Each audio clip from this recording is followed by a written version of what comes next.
The shout cut through the morning like a warning siren, sharp and desperate, echoing off the glass walls of the government building as a janitor lunged forward with a raised hand, eyes wide with terror, his body moving on instinct before his mind could catch up.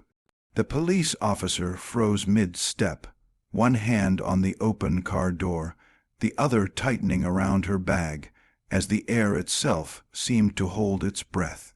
In that single suspended second, a lifetime of routine cracked open, and fate leaned in close, ready to reveal what happens when kindness meets courage in the most unexpected place.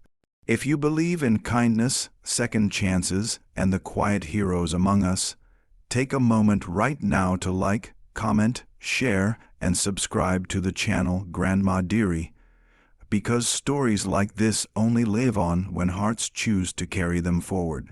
The janitor had been invisible for years, the kind of man people stepped around without noticing, his blue uniform blending into the corridors he polished before sunrise. He worked extra shifts because life had taken more than it gave, because grief had hollowed his home and bills stacked up like unswept dust. He knew the building's rhythms better than anyone, the hum of elevators, the click of security doors, the way engines sounded when they idled too long. That morning, something felt wrong. Not dramatic, not loud, just a wrongness that settled in his chest as he mopped near the curb and watched the black sedan pull up. He saw the officer he recognized from passing nods and brief smiles, a woman who carried authority with gentleness, step toward the car, and then he heard it, the sound no one else caught, a faint metallic scrape beneath the engine, a whisper of danger only familiarity could translate. The officer had started her day like any other, focused and composed, her mind on a case that had kept her up late. She trusted the world to behave itself in daylight, trusted procedures, trusted that the worst usually announced itself. As she turned to get into the car, the janitor's sudden movement broke the pattern. His face wasn't angry or reckless. It was pleading, urgent, as if he were trying to grab time itself before it slipped away. She hesitated, irritation flickering, training telling her to assess, to control. But something in his eyes, a raw, unfiltered fear, cut through her assumptions. What she saw seconds later would haunt her in quiet moments for years. A small device, crudely attached beneath the car, wires trembling with the engine's vibration, waiting for motion to complete its cruel purpose. The officer's breath caught as the reality crashed in. The crowd behind them, the clean lines of the building, the ordinary morning, all of it teetered on the edge of catastrophe.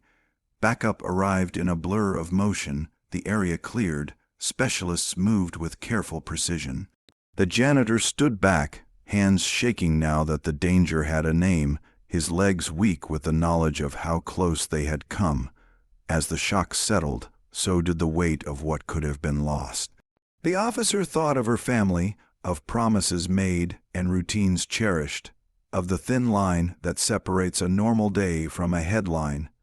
She looked at the janitor differently now, not as part of the background, but as a man whose attention and courage had changed the course of lives.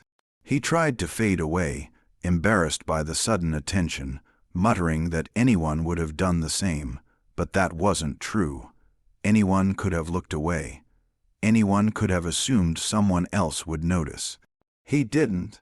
The investigation moved quickly, and with it came uncomfortable truths. The janitor had once been trained as a mechanic, his hands educated by years of listening to machines tell their stories.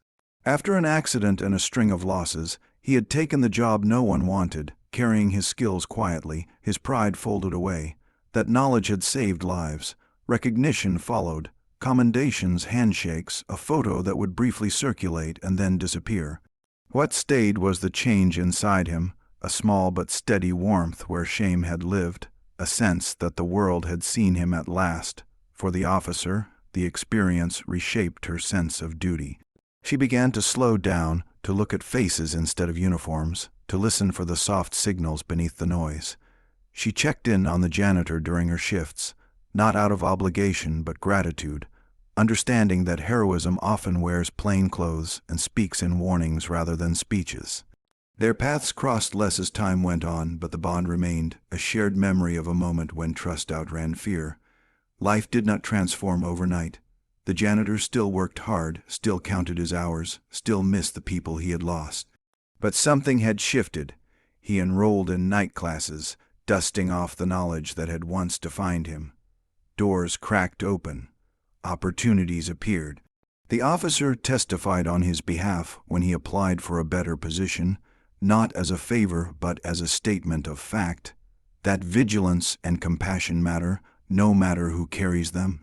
As the seasons turned, the story faded from public attention, but its echo lingered in the building's hallways and in the officer's daily rituals. She would pause before getting into her car, listening, remembering. He would walk past the curb each morning, heart steady, aware of the quiet power of paying attention. In a world hungry for spectacle, their story offered something rarer, a reminder that ordinary people, anchored in care, can tilt fate toward mercy. If this story touched your heart, if it reminded you that unseen people carry extraordinary courage, please take a moment to like, share, and subscribe to Grandma Dearie, and let others feel what you felt. Before we end, please leave a comment sharing a moment when kindness or awareness changed everything for you. The morning returned to its routines, but it was no longer the same. Somewhere between a raised hand and a paused step, a life had been saved, and two souls had been stitched back into the fabric of hope, proving that sometimes the loudest heroism is a warning shouted just in time, and the deepest impact is felt long after the danger has passed.